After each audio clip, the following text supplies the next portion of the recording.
Hello guys, good morning! Day off ni Inday. So magigisa tayo ng gulay. So may talong at saka kalabasa at batong sa ref at saka yung karne na paluwagan na hindi pa naubos hanggang ngayon. Salamat sa paluwagan.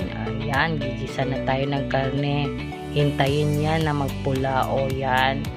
Tapos ilagay yung mga lamas, ahos at saka luya. Wala kasing bombay at saka kamatis.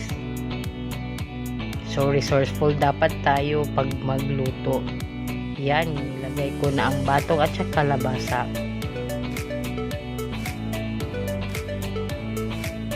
Sinunod ko naman si talong. Yan, si talong. And then, halo-haloin. Sa gamit ni Magic Sarap, magkakalasa na yung mga gulay. Yan, halo-haloin. Siyempre, huwag kalimutan ang toyo. Maliit lang.